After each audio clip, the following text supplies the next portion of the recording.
जी अस्सलाम वालेकुम। कैसे हैं आप लोग? ठीक हैं, खैरियत से हैं? अच्छा, तो मूव करते हैं आपके एनालिसिस ऑफ फाइनेंशियल स्टेटमेंट वाले चैप्टर के नेक्स्ट टॉपिक की तरफ।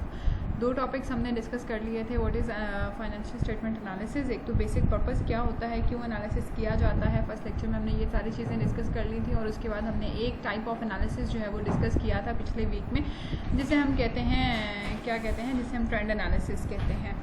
ठीक है, हॉरिजॉन्टल एनालिसिस जिसे कहा जाता है, जिसमें after a period of time जो है वो मेजर किया जाता है। कंपनी अपनी परफॉर्मेंस को ख़ुद के साथ ही मेजर कर लेती है, या कंपैटिटर के साथ मेजर करती है, या इंडस्ट्री के साथ मेजर करती है। वट एवर, ये सारी चीज़ें जो है वो हमने ऑलरेडी डिस्कस की हुई हैं। तो आज के लेक्चर में हम जो बेसिक चीज़ें, दो तरह के एनालिसिस आज के इस सेशन में हम डिस्कस करेंगे। एक है वर्टिकल एनालिसिस और दूसरा है रेशियो एनालिसिस। ठीक है, वर्टिकल एनालिसिस क्यों किया जाता है, कंपनीज वर्टिकल एनालिसिस क्यों करती हैं, कंपनीज नहीं करती, जो यूज़र्स हैं, इंटरनल और एक्सटर्नल यूज़र्स, ये दोनों पार्टीज़ जो हैं वो क्या करती हैं, एनालिसिस करती हैं फाइनेंशियल स्टेटमेंट्स का। क्यों करती हैं भाई? वर्टिकल एनालिसिस क्यों करना चाहिए कंपनी को? अगर हॉरिजॉन्टल एनालिसिस कर रही हैं या यूज़र्स जो हैं वो अपना हॉरिजॉन्टल एनालिसिस कर लेते हैं, तो फिर उनको क्या ज़रूरत है, जब वो ट्रेंड चेक कर लेते हैं, फिर क्या ज़रूरत है वर्टिकल एनालिसिस करें? फिर उनको क्या ज़रूरत है कि वो रेशियो एनालिसिस करें, या उनकी कोई भी और किसी भी किस्म की जो है वो एनालिसिस के थ्रू उनकी एफिशिएंसी को चेक करें। तो बेसिकली वर्टिकल एनालिसिस जो है एक ऐसा टूल है जिसे यूज़ किया जाता है। मैंने टूल्स ही बताए थे ना, हॉरिजॉन्टल, वर्टिकल, रेशियो और वट जितनी भी चीज़ें हैं, ये सारी की सारी जो है वो टूल्स के तौर पे काम आती हैं। वर्टिकल एनालिसिस बेसिकली एक ऐसा टूल है जो कि किस चीज़ को इवैल्यूएट करता है, फाइनेंशियल स्टेटमेंट के इंडिविजुअल आइटम्स को। यानी आप सिर्फ सेल्स कंपनी की देखना चाहते हैं, अगर तो आप पूरी कंपनी का एनालिसिस करना चाहते हैं फॉर आफ्टर द टाइम, एक स्पेसिफिक टाइम पीरियड के बाद आप उसका एनालिसिस देखना चाहते हैं कि क्या उसकी कंडीशन रही, क्या उसकी बिजनेस पर्पसेस रहे एक साल में, पिछले 2 सालों में, तो वो आप हॉरिजॉन्टल के ज़रिए देख सकते हैं। लेकिन अगर आप सिर्फ उसकी सेल्स देखना चाहते हैं, इंडिविजुअल आइटम्स देखना चाहते हैं, उसकी रिसीवेबल्स, यानी जो क्रेडिटर होगा, जिस बंदे ने पैसे देने हैं, लोन देना है, जाहिर सी बात है वो देखेगा कि इसकी क्रेडिट वर्थ कैसी है, इसके ऑनर्स क्या हैं, उन्होंने कितना कैपिटल इसमें इन्वेस्ट किया हुआ है, इन्होंने डिविडेंड्स कितने पे किए हैं, ये इंटरेस्ट के अमाउंट्स कैसे पे करते हैं। तो हर बंदे का जो बेसिक पर्पज़ है वो डिफरेंट होता है। हर यूज़र डिफरेंट पर्पज़ के साथ किसी भी कंपनी के फाइनेंशियल स्टेटमेंट्स को उठाता है। हर बंदे का एक ही मकसद नहीं होता फाइनेंशियल स्टेटमेंट एनालिसिस करने का। कुछ लोगों का मकसद सेल्स को चेक करना होता है, कुछ लोगों का मकसद इनकम को चेक करना होता है, कुछ लोगों का मकसद कुछ और होता है, या कुछ लोग एक्सपेंसेस और रेवेन्यूज़ की तरफ मूव करना चाहते हैं। तो डिफरेंट जो है वो गोल्स लेकर एनालिसिस जो है वो किए जाते हैं। तो वर्टिकल एनालिसिस में बेसिकली क्या किया जाता है, इंडिविजुअल आइटम्स को जो है वो क्या किया जाता है, स्टडी किया जाता है, इंडिविजुअल आइटम्स का एनालिसिस किया जाता है, या फिर ग्रुप ऑफ आइटम्स को भी डिस्कस किया जा सकता है। हम ये नहीं कहेंगे कि सिर्फ इंडिविजुअल भी हो सकते हैं और ग्रुप ऑफ आइटम्स भी हो सकते हैं। ठीक है, और इसमें जो एक चीज़ मेजर है वो क्या है, बेस ईयर होता है। यानी अगर मैं आपसे बात करूं, सॉरी,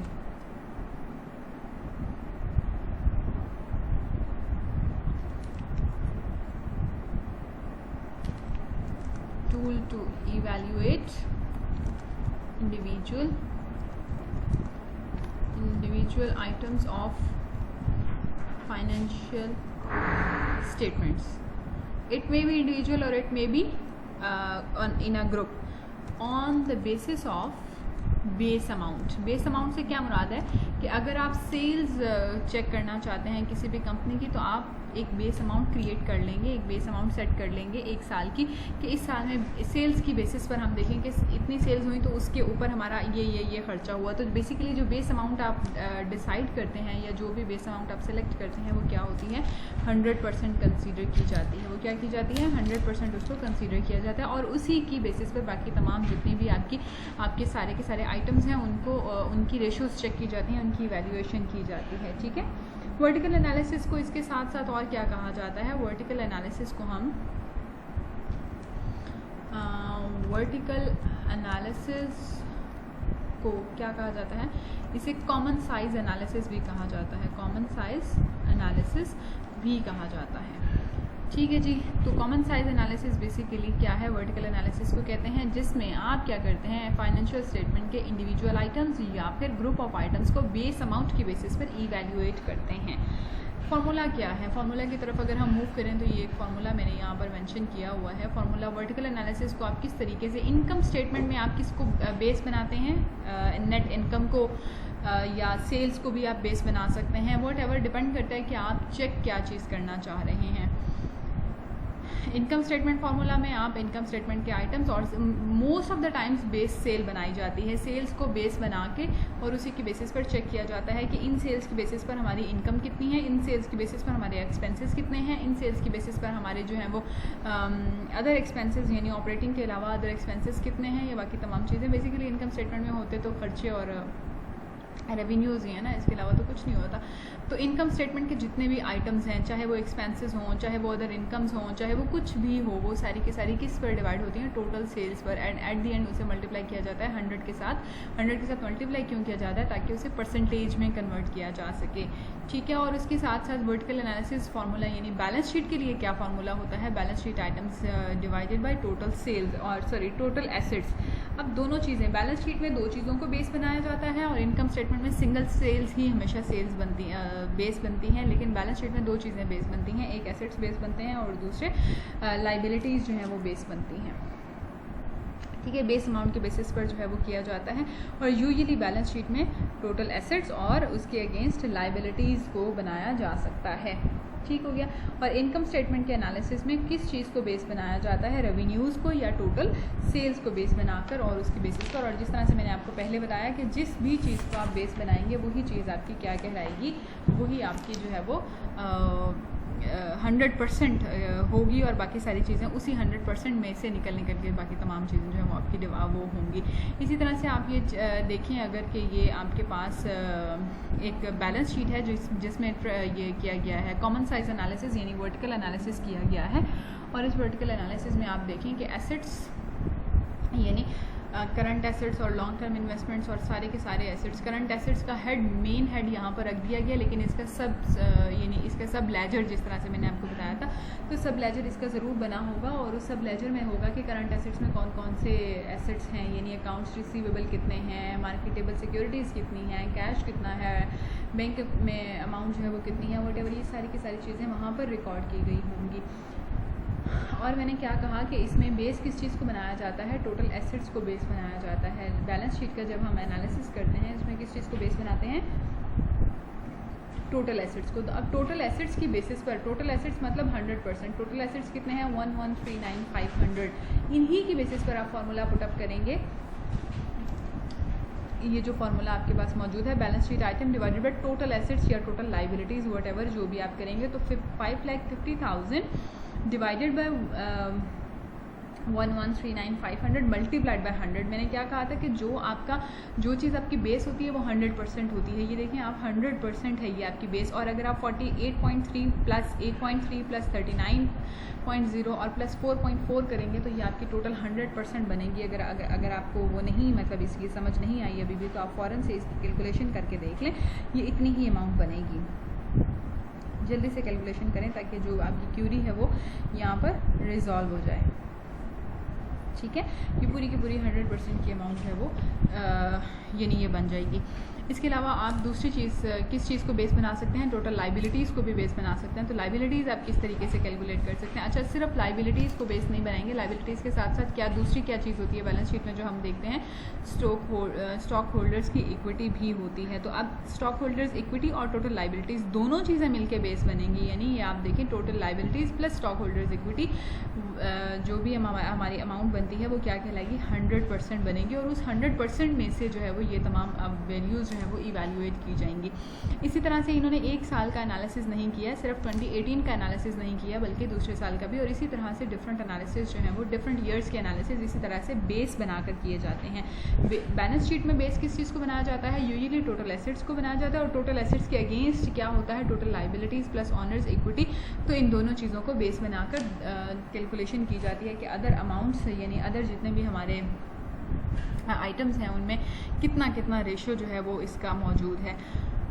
और इसके अलावा जब हम डिफरेंट ईयर्स में चेक करते हैं, जैसे हम देखें कि 2017 में हमारा करंट एसेट्स जो है वो इतने थे और यहाँ से चेंज होके यहाँ मतलब 48 पे आ गए, ये डिफरेंस आया, फिर इसकी इंटरप्रिटेशन की जाती है। अच्छा, ऐसा नहीं होता सिर्फ आपने कैलकुलेशन कर लेनी और कैलकुलेशन करके आपका काम ख़त्म हो जाएगा, नहीं, कैलकुलेशन के बाद आपने इंटरप्रेट भी करना है। इंटरप्रिटेशन ही सबसे इम्पॉर्टेंट काम होता है कि किस तरीके से कौन सी चीज़ जो है वो वर्क करती है, ठीक है।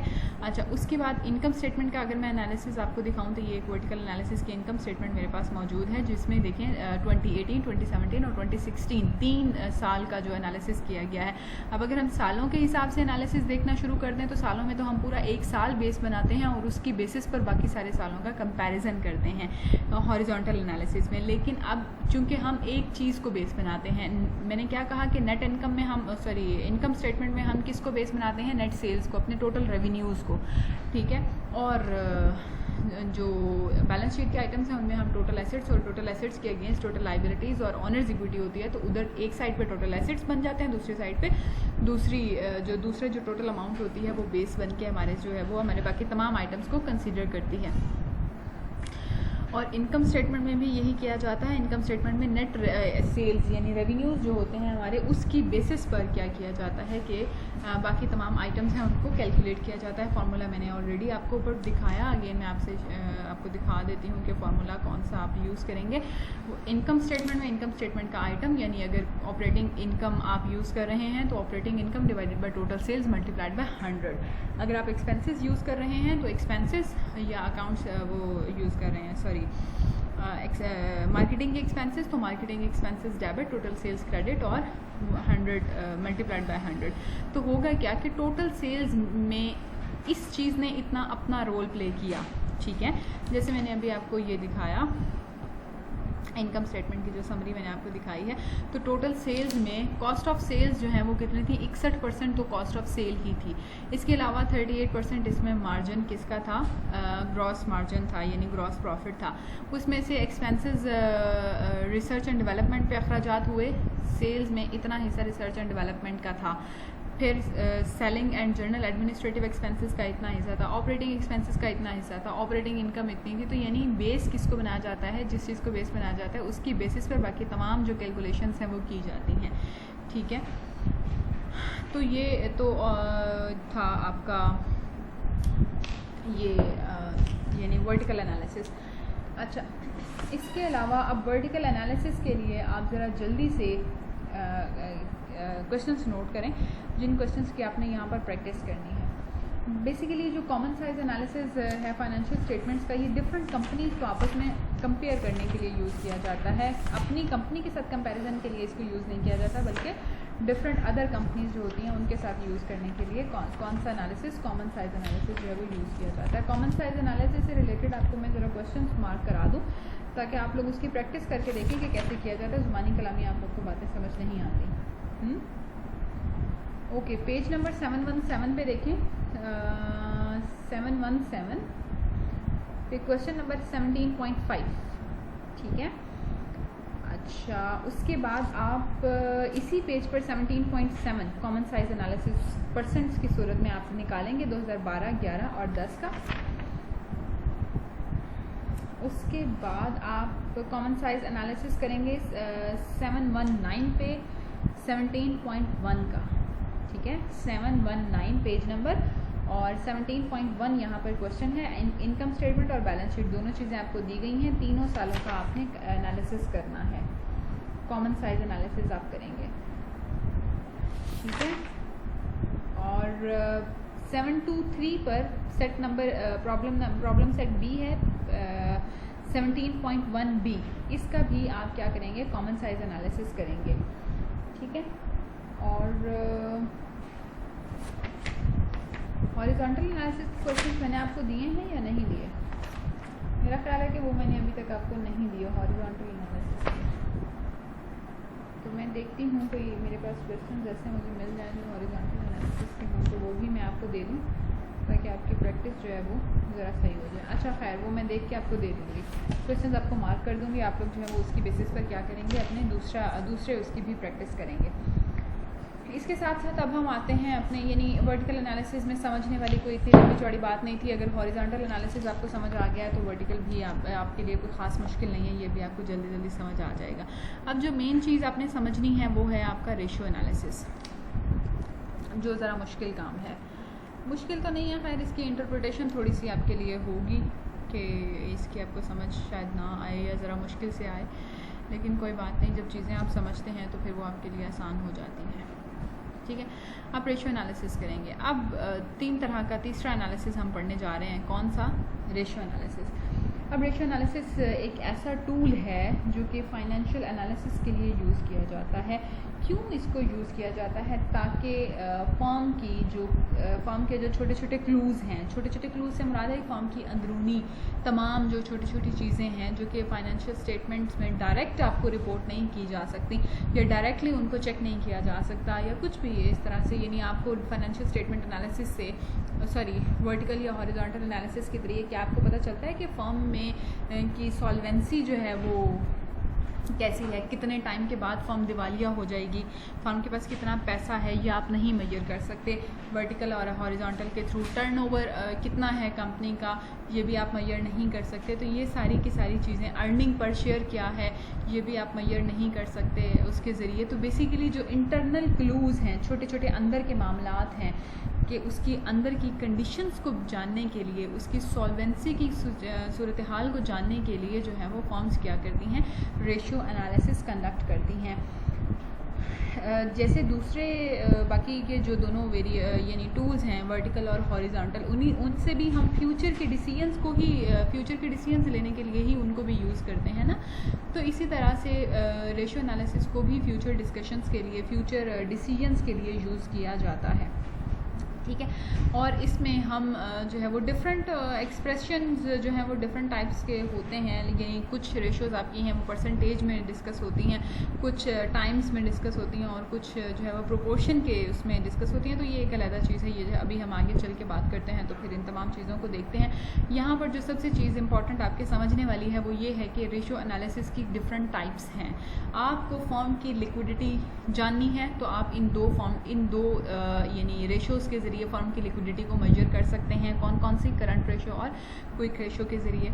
अगर आप फर्म की प्रॉफिटेबिलिटी को जानना चाहते हैं कि फर्म कितना प्रॉफिट जनरेट कर रही है, तो आप किस तरीके से जान सकते हैं? इन 4 रेशियोज़ के ज़रिए जो है वो फर्म की प्रॉफिटेबिलिटी को मेजर किया जा सकता है। अगर आप फर्म की सॉल्वेंसी को जानना चाहते हैं तो इन 2 रेशियोज़ के ज़रिए आप फर्म की सॉल्वेंसी को जान सकते हैं। ठीक है, और अगर आप फर्म का टर्नओवर देखना चाहते हैं तो इन 3 रेशियोज़ के ज़रिए आप फर्म का टर्नओवर देख सकते हैं। और इसके अलावा अर्निंग रेशियोज़ देखना चाहते हैं कि फर्म की पर शेयर अर्निंग पर शेयर क्या है, प्रॉफिट अर्निंग रेशियो क्या है, ये तमाम चीज़ें जो हैं वो आप इस तरीके से मेजर कर सकते हैं। तो बेसिकली जो रेशियो एनालिसिस है उसको 5 डिफरेंट टाइप्स में कन्वर्ट किया गया है, 5 डिफरेंट टाइप्स में डिवाइड किया गया है। 5 तरह से जो है वो रेशियो एनालिसिस किया जाता है। ठीक है, अब जो मेजर चीज़ें होंगी वो मैं आपको बताती चली जाऊँगी। फार्मूलाज जो होंगे वो मैंने आपके यहाँ पर ये एक पेज जो है ये आपके लिए मौजूद है। यहाँ पर इस पेज पर आपकी सारी की सारी समरी मौजूद है जिससे आप रेशियो के फार्मूलाज कलेक्ट कर सकते हैं। अब इसी को सामने रखते हुए मैं आपको समझाती जाऊंगी कि करंट रेशियो में क्या क्या चीज़ें होती हैं और उसको किस तरीके से वो किया जा सकता है, कैलकुलेट किया जा सकता है और क्या क्या इसके मेजर्स हैं। अच्छा, जिस तरह से पहले मैंने आपको ये चीज़ बता दी कि आप लोगों ने यानी सिर्फ नंबर्स कैलकुलेट करके नहीं रख देने कि ये नंबर है, हमें नहीं पता वो नंबर क्या रिप्रेजेंट करता है। मैं लेट सपोज़ कि मैं एक एनालिस्ट हूँ और मैंने एनालिसिस कर लिया और आपने इन्वेस्टमेंट करनी है। लेट सपोज़ आप इन्वेस्टमेंट करने के लिए मेरे पास आए कि आप एनालिसिस कर दें। अगर मैं फिगर्स आपके सामने रख दूँ कि कंपनी की लिक्विडिटी रेशियो ये है, कंपनी की कलेक्शन पीरियड की रेशियो ये है, तो क्या वो फिगर्स, क्या वो नंबर्स आपको बता देंगे कि ये कैसी सिचुएशन है, आदर ये अच्छी है या बुरी है, कंपनी की क्या रिप्रेजेंट करती है।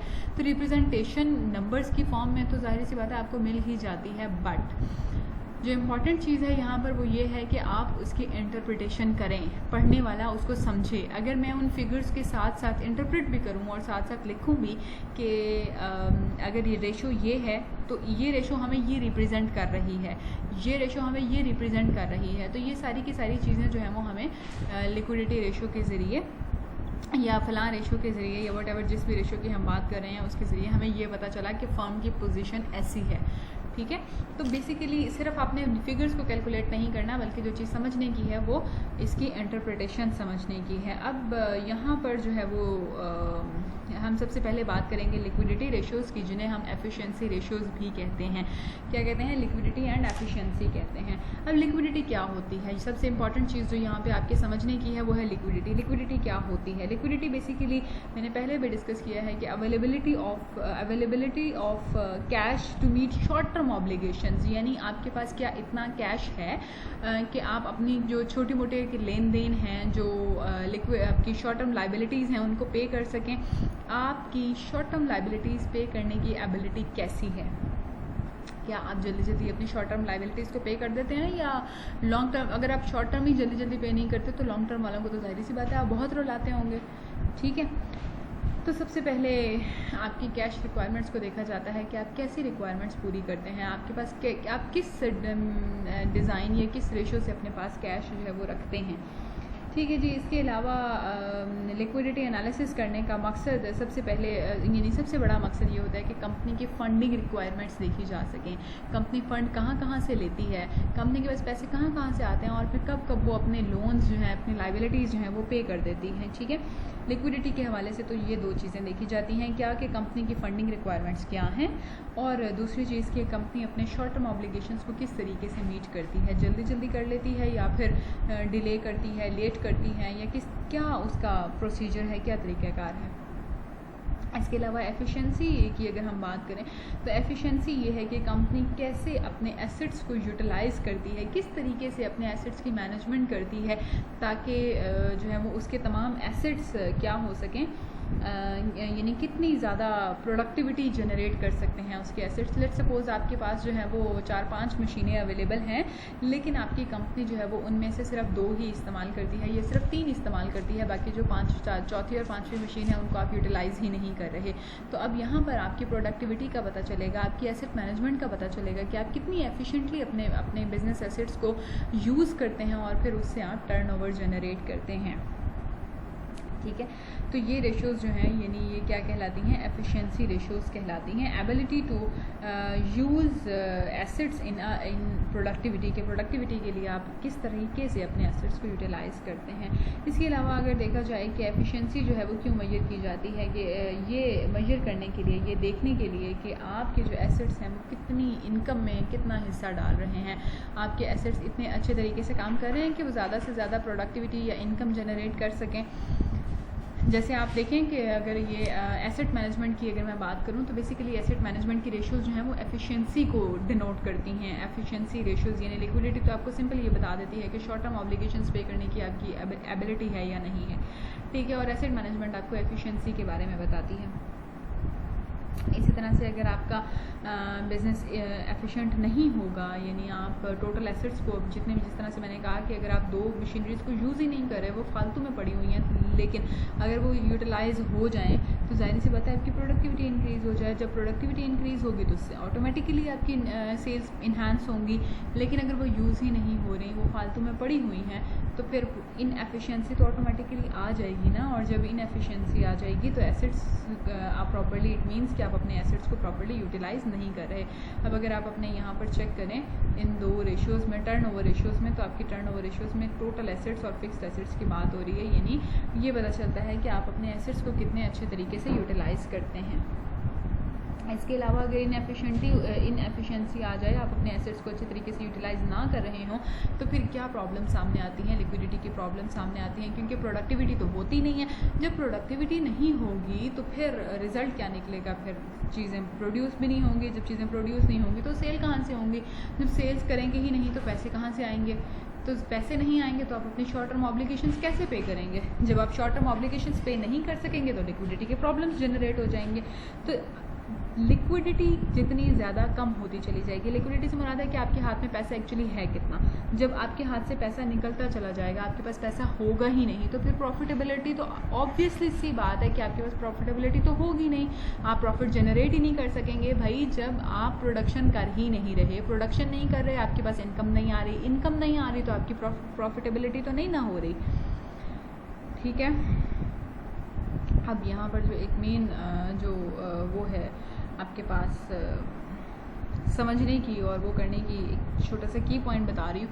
लिक्विडिटी और प्रॉफिटेबिलिटी दोनों एक दूसरे के कॉम्प्लीमेंट के तौर पे काम करती हैं। कॉम्प्लीमेंट गुड्स का पता है ना, इकोनॉमिक्स में पढ़ाया था। क्या होती हैं कॉम्प्लीमेंट गुड्स? जल्दी से ज़रा रिवाइज करेंगे कॉम्प्लीमेंट गुड्स क्या होती हैं।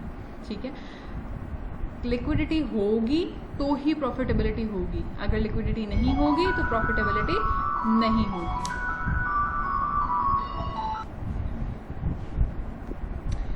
तो जो है वो अगर लिक्विडिटी मतलब काफ़ी ज़्यादा कम हो जाए या लिक्विडिटी हो ही ना और प्रॉफिटेबिलिटी के चांसेस जो हैं वो बहुत कम हो जाएं, तो उससे फिर कौन सी यानी नई अपॉर्चुनिटीज़ जो हमारे लिए मार्केट में अवेलेबल होती हैं, हमारा मार्केट में इमेज ख़राब हो जाता है। जब इमेज ख़राब हो जाता है तो हमारे लिए वो सारी की सारी अपॉर्चुनिटीज़ जो हैं वो बिल्कुल ख़त्म हो जाती हैं। हमारे कस्टमर्स और हमारे सप्लायर्स जो हैं वो हम पे रिलाई नहीं करते और शॉर्ट टर्म लिक्विडिटी की प्रॉब्लम्स जो हैं वो बहुत ज़्यादा हमारे लिए प्रॉब्लम्स क्रिएट कर देती हैं। ठीक है, इसी तरह से अगर हम वर्किंग कैपिटल एंड उसकी बात करें करंट रेशो की, जिस तरह से अगर मैं डिस्कस करूं कि वर्किंग कैपिटल और करंट रेशो भी जो है वो इसी में कंसीडर की जाती हैं, तो किस तरह से काम करती हैं।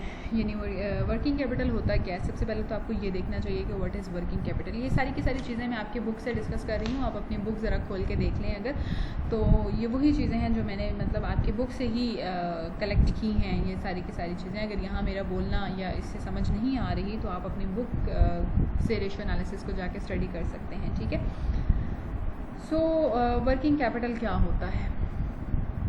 अगर मैं बात करूं कि जितने एसेट्स, करंट एसेट्स जितने आपके बिज़नेस में काम कर रहे हैं, करंट एसेट्स, वो सारे के सारे एसेट्स जो कि आपके बिज़नेस में एज अ करंट एसेट काम करते हैं, वो आपका वर्किंग कैपिटल है। जो काम में आ रहे हैं, जो वर्क कर रहे हैं, वो क्या कहलाते हैं? वर्किंग कैपिटल कहलाते हैं। अब करंट एसेट्स में से आप क्या माइनस कर दें? करंट लाइबिलिटीज़ को माइनस कर दें तो वो क्या कहलाते हैं? Net working capital. दो चीज़ें हैं, एक वर्किंग कैपिटल और एक नेट वर्किंग कैपिटल। आपसे पूछा जाए कि वर्किंग कैपिटल बताएं क्या होता है, तो आप कहेंगे कि करंट एसेट्स जो हैं वो वर्किंग कैपिटल कहलाते हैं। ठीक है, और अगर आपसे पूछा जाए कि नेट वर्किंग कैपिटल क्या होता है, तो आप कहेंगे कि करंट एसेट्स में से हम जितनी हमारी लाइबिलिटीज़ हैं, जो कि करंट लाइबिलिटीज़ हैं, वो हम डिडक्ट कर देते हैं, तो हमें क्या पता चलता है? हमें नेट वर्किंग कैपिटल मिल जाता है। ठीक है, और नेट वर्किंग कैपिटल जो है वो क्यों हम उसे यूज़ करते हैं? कंपनी को वर्किंग कैपिटल की यानी करंट एसेट्स की क्यों ज़रूरत होती है? तो जाहिर सी बात है, करंट एसेट्स होंगे तो ही सारे के सारा जो काम चलेगा ना। सफिशिएंट इन्वेंट्रीज होंगी हमारे पास तो हम बिज़नेस चला सकेंगे ना। अगर नहीं होंगे तो फिर हम कैसे चला सकेंगे? अगर हमारे पास करंट एसेट्स होंगे, हम उनको यूटिलाइज़ कर रहे हैं, लिक्विडिटी हमारी अच्छी है, तो ही हम कैश डिस्काउंट्स यानी जितने भी अवेलेबल डिस्काउंट्स होते हैं या जितनी भी अवेलेबल नई नई अपॉर्चुनिटीज़ होती हैं, हम उनको अवेल कर सकेंगे, अदरवाइज़ तो हम नहीं कर सकेंगे। और इसी के साथ साथ हम अपनी जितनी हमारी ऑब्लिगेशंस हैं वो भी पे कर सकेंगे, वरना हम पे नहीं कर सकते। ठीक है, अब जो चीज़ यहाँ पर मैंने पहले भी डिस्कस की है, दोबारा फिर डिस्कस कर रही हूँ कि आपके जितने भी करंट एसेट्स होते हैं वो आपका वर्किंग कैपिटल है, और जितने आपके current assets minus current liabilities हो जाती हैं वो आपकी क्या कहलाती हैं? नेट वर्किंग कैपिटल कहलाता है। अब फार्मूला लिक्विडिटी का आपके पास मौजूद है कि आप करंट रेशो से जो है वो आप क्या फाइंड आउट करते हैं कि किस तरीके से आपका जो है वो हो सकता है, कितनी आपकी एबिलिटी है लॉन्ग शॉर्ट टर्म ऑब्लिगेशंस को पे करने की। इसके साथ साथ अगर मैं बात करूँ टाइप्स ऑफ बिज़नेस की, तो कौन कौन से बिजनेसेस जो हैं वो डिफरेंट बिजनेसेस होते हैं। मैन्युफैक्चरिंग बिजनेस, सर्विस बिजनेस, जिस तरह से मैंने पहले भी ये सारी चीज़ें आपके साथ डिस्कस की हुई हैं। तो हर बिज़नेस में रेशियोज़ का स्टैंडर्ड जो है वो डिफरेंट है। ठीक है, बहुत सारी कंपनीज डिफरेंट रेशियो से डिफरेंट अपने मेजरमेंट के लिए डिफरेंट स्टैंडर्ड्स जो है वो फॉलो करती हैं। और इसके अलावा कंपनीज जब भी अपनी इन्वेंट्रीज़ को चेक करती हैं, यानी इन्वेंट्री कॉस्टिंग मेथड में मैंने आपको लाइफो वाइफो पढ़ाया था, तो मैंने वहाँ पर भी बताया था कि जब प्राइसेस राइज हो रही होती हैं, यानी जो टाइम इन्फ्लेशन का होता है, उस टाइम में कंपनीज लाइफो का मेथड जो है वो अडॉप्ट कर लेती हैं। क्यों अडॉप्ट करती हैं? ताकि उनके करंट एसेट्स की अमाउंट जो है वो बहुत कम हो जाए। ठीक है, report a smaller amount of current assets than when using FIFO का मेथड यूज़ करेंगे तो करंट एसेट्स बहुत ज़्यादा नज़र आएंगे, बहुत ज़्यादा इन्हांस्ड होंगे, और जो वो है लाइफो का मेथड यूज़ करेंगे तो करंट एसेट्स जो है वो शॉर्ट यानी कम प्राइसेस में जो है वो बैलेंस शीट में या जो भी उनके फाइनेंशियल स्टेटमेंट्स हैं उनमें आकर होंगे। ठीक है। इसके अलावा एसेट टेस्ट रेशो की तरफ जो कि क्विक रेशो कहलाती है, इसकी तरफ अगर मैं आ जाऊँ तो फार्मूला आपके पास मौजूद है। करंट एसेट्स में से आप इन्वेंट्रीज़ को माइनस करेंगे और करंट लाइबिलिटीज़ को जो है वो कर लेंगे। अब आप अगर ऊपर देखें यानी करंट रेशो में अगर मैं बात करूँ, जैसे ये करंट रेशो में आपने देखी करंट एसेट्स पूरे के पूरे, जिसमें कैश भी आता है, जिसमें मार्केटेबल सिक्योरिटीज़ भी आती हैं, जिसमें डिविडेंड्स भी आते हैं, जिसमें चेक्स भी आते हैं, जिसमें बाकी सारी के सारी करंट एसेट्स आ जाते हैं। लेकिन क्विक रेशो आपको ज़्यादा लिक्विडिटी की तरफ लेकर जाती है। आपको अपनी मैक्सिमम लिक्विडिटी चेक करनी है तो आप उसमें से इन्वेंट्रीज़ को निकाल दें। इन्वेंट्रीज़ को इसलिए निकाल दें क्योंकि हो सकता है इन्वेंट्रीज़ आपकी फ़ौरन सेल हो जाएं, हो सकता है आपकी इन्वेंट्रीज़ फ़ौरन सेल ना भी हो सकें। ठीक है, आपके पास 200 पीसेज ऑफ क्लॉथ्स पड़े हुए हैं, प्रोडक्ट्स पड़ी हुई हैं कोई भी, और आप जो है वो उसको सेल आउट करना चाहते हैं। क्या 200 के 200 एकदम से सेल हो जाएंगे? हो सकता है हो भी जाएं, लेकिन ये भी हो सकता है कि ना हो। ठीक है, तो क्विक रेशो से आप क्विक से मुराद है बहुत जल्दी से आपको बात समझ आ रही है ना कि क्विक, हरी अप। ठीक है, तो ज़्यादा लिक्विडिटी आप कहाँ पर मेजर कर सकते हैं? क्विक रेशो के ज़रिए मेजर कर सकते हैं। इसी तरह से हमारे पास अकाउंट रिसीवेबल टर्नओवर जो है वो मौजूद है, जिसका फॉर्मूला है नेट सेल्स। मैं चेक कर लूँ ज़रा अकाउंट रिसीवेबल्स टर्नओवर। अच्छा, इस फाइल में अकाउंट रिसीवेबल टर्नओवर जो है वो जिसे एवरेज कलेक्शन पीरियड के उसमें वो काउंट कर लिया गया है, लेकिन इसको उसमें नहीं रखा गया। चलने वाली कोई बात नहीं, ये फार्मूला आप अपनी बुक से भी चेक कर सकते हैं। एवरेज कलेक्शन पीरियड या एवरेज रिसीवेबल टर्नओवर का फार्मूला, बेसिकली ये टर्नओवर का फार्मूला है, इन्हें टर्नओवर रेशोज़ भी कहते हैं। और इसके ज़रिए हम क्या चेक करते हैं कि how frequently a company can convert it's receivables into cash. हम कितनी जल्दी लोगों से अपने पैसे निकलवा लेते हैं। मैंने एक दफ़ा पहले भी आपके साथ डिस्कस किया था कि जितने भी रिसीवेबल्स होते हैं कंपनी को चाहिए कि यानी जो कंपनी का मैन्युफैक्चरिंग साइकिल है ना, या जो भी उसका बिज़नेस साइकिल है, उस बिज़नेस साइकिल में कंपनी को चाहिए कि जितनी जल्दी लोगों से पैसे अपने रिसीव करने वाले हैं ना, जो रिसीवेबल्स हैं, वो बहुत जल्दी कलेक्ट कर लें। कंपनी के लिए अच्छा यही होता है कि वो मिनिमम टाइम में अपने रिसीवेबल्स कलेक्ट कर ले। तो बेसिकली जो रिसीवेबल टर्नओवर रेशो है वो हमें बताती भी यही है कि हम कितनी जल्दी लोगों से अपना पैसा निकलवा लेते हैं। लेकिन कंपनी के लिए ये भी बेनिफिशियल है कि जो पैसे उसने देने हैं ना लोगों के, उनको वो ज़्यादा देर करके दे। क्यों देर करके दे? आखिरी टाइम तक वेट करे कि आखिरी दिन तक हम ये पैसे दे देंगे, लेकिन इतना भी डिले ना करे कि लास्ट डेट ही गुजर जाए और आपकी क्रेडिट वर्थ ही सारी की सारी मार्केट में ख़राब हो जाए। आप बिल्कुल एंड डेट पे जाके अपने बिल्स और अपनी तमाम ट्रांजेक्शन्स जो हैं वो परफॉर्म करें, ऐसी जिनमें आपने पेएबल्स हैं, आपके जो आपकी लाइबिलिटीज़ हैं, उनको लास्ट तक डिले करें। क्यों करें डिले? क्योंकि आप जितनी लेट पेमेंट्स करेंगे उतनी ही ज़्यादा मैक्सिमम टाइम कैश आपके इन हैंड रहेगा, कैश आपके पास रहेगा। जब कैश मैक्सिमम टाइम तक आपके पास रहेगा तो आप उसको फर्दर अपनी प्रोडक्शन के लिए यूज़ कर सकेंगे, आप फर्दर ट्रांजैक्शंस के लिए उसको यूज़ कर सकेंगे, जिससे आपकी प्रोडक्टिविटी इन्हांस होकर आपके जो इनकम्स हैं उनमें प्रॉफिटेबिलिटी पर भी उसका जो है वो पॉजिटिव रिजल्ट आपके सामने आएगा। ठीक है, अब हमने दो चीज़ें यहाँ पर देखी, रिसीवेबल्स और पेएबल्स। जितनी जल्दी रिसीवेबल्स कलेक्ट कर ले बहुत अच्छी बात है कंपनी के लिए, और पेएबल्स जो हैं वो जितने डिले करे उतना ही कंपनी के लिए अच्छा होगा। इसी तरह से फार्मूला आपके पास मौजूद है, चीज़ें आप पुटअप करते जाएं और आपको रिजल्ट्स जो हैं वो मिलते जाएंगे। इंटरप्रिटेशंस आपकी जो हैं वो ज़्यादा मैटर करती हैं, वो आपको ज़रा देखनी पड़ेंगी कि कौन कौन से उसमें वो हैं। इसके अलावा अगर हम बात करें, अच्छा ऐसा करेंगे कि हम जो अगला सेशन अपना रखेंगे ना उसमें मैं आपको एक वो बना दूंगी जिसमें आप लोग जो आपकी समझ नहीं आ रही होंगी, आपको इन रेशियोज़ में जो चीज़ आपको समझ नहीं आ रही होगी वो हम अपने अगले सेशन में जो है वो डिस्कस कर लेंगे। इसके अलावा इन्वेंट्री टर्नओवर की रेशो अगर मैं देखूँ तो इन्वेंट्री टर्नओवर रेशो हमें ये कहती है कि कंपनी अपनी इन्वेंट्री को कितनी देर तक अपने पास सेफ रख सकती है। इन्वेंट्री टर्नओवर रेशो ये आपके सामने मौजूद है कि cost of sales divided by average inventory, या how long a company holds inventory before selling it. Company कितनी देर तक अपने पास इन्वेंट्री को होल्ड करती है। लेट्स सपोज सालों साल रखी रहती है और फिर कहीं जाके एक दो आइटम सेल होते हैं, क्या ऐसा होता है? और फिर उसका वर्किंग कैपिटल की रिक्वायरमेंट्स पर क्या फ़र्क पड़ता है। इसे इन्वेंट्री टर्नओवर भी कहा जाता है, इसे मर्चेंडाइज टर्नओवर भी कहा जाता है। ये मर्चेंडाइज इन्वेंट्री टर्नओवर कुछ भी बिज़नेस के बेसिस पर जो है वो नेचर ऑफ बिज़नेस की उस पर इसको जो है वो डिफ़ाइन किया जाता है। ठीक है जी। और इसी तरह से कि अगला जो आपके पास फार्मूला यहाँ पर तो मौजूद नहीं है, आपकी बुक में मौजूद है, that is days sales collected, कि कितने टाइम में हम अपने पैसे जो है वो कलेक्ट कर लेते हैं, जिससे ये हमारे पास मौजूद है। ये formula basically days sales collected का है कि कितने दिनों में हम अपने पैसे कलेक्ट करते हैं। कितने दिनों में करते हैं, जितने हमारे अकाउंट रिसीवेबल होंगे उनको हम किस चीज़ पर डिवाइड कर देंगे, नेट सेल्स पर या क्रेडिट सेल्स पर। Net sales most of the times credit sales को नेट सेल्स ही कंसीडर किया जाता है, लेकिन ऐसा होता है कि बिजनेस में सारी की सारी सेल्स तो उधार पे नहीं ना हो रही होती, कुछ ना कुछ सेल्स तो जाहिर सी बात है उस पर भी हो रही होती हैं, कैश पे भी हो रही होती हैं। तो accounts receivable divided by sales multiplied by 365। 365 से क्यों डिवाइड किया जाता है, क्योंकि नंबर ऑफ डेज़ हमने कैलकुलेट करने होते हैं। तो जितने भी नंबर ऑफ डेज़ हमें यहाँ पर मिलेंगे that will be our average collection period, के इतने दिनों में हम जो है वो अपने अकाउंट्स को कलेक्ट कर लेते हैं। इसी तरह से जो डे सेल्स इन इन्वेंट्री, के हम अपनी इन्वेंट्री को कितने दिनों में सेल कर लेते हैं, यानी इन्वेंट्री टर्नओवर तो हमने देख लिया कि हम कितनी देर तक इन्वेंट्री अपने पास रखते हैं और उस पर फिर हमें टर्नओवर कितना मिलता है, ठीक है।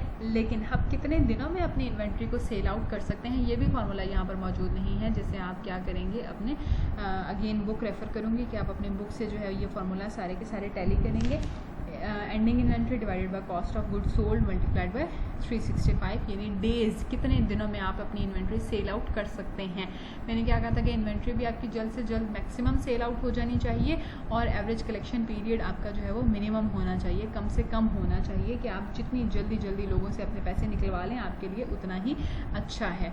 टोटल एसेट टर्नओवर आपको क्या कहता है कि कंपनी, जिस तरह से मैंने आपसे पहले ही बात कर ली एफिशिएंसी की सूरत में, कि कंपनी क्या करती है कि एफिशिएंसी कुछ मेजर करती है कि हम कितनी अच्छे तरीके से अपने एसेट्स को यूटिलाइज़ करते हैं, कितने अच्छे तरीके से अपने एसेट्स को जो है वो इस्तेमाल करके और प्रोडक्टिविटी को इन्हांस करते हैं। तो ये 2-3 चीज़ें जो हैं वो ये मतलब इन्वेंट्री, आज हमने जो चीज़ें डिस्कस की अपने इस वाले लेक्चर में, 2 चीज़ें हमने डिस्कस की, लिक्विडिटी रेशोज़, और लिक्विडिटी रेशोज़ के साथ साथ हमने जो है वो टर्नओवर रेशोज़, जिन्हें हमने एफिशिएंसी रेशोज़ भी हम कहते हैं, तो ये दोनों चीज़ें हमने जो है वो डिस्कस कर ली।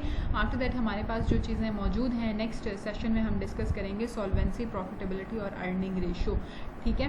तो इन फर्दर जो है वो अगले सेशन के लिए मतलब कल के लिए छोड़ देते हैं, और अभी के लिए आप इन्हीं तमाम चीज़ों को समझें और अच्छे तरीके से इनको जो है वो जो भी क्वेश्चन या क्यूरीज आपकी आती हैं उन सारी को नोट डाउन करें और फिर उसके बाद मुझसे डिस्कस करें मीटिंग में, ठीक है। ओके, अल्लाह हाफ़िज़।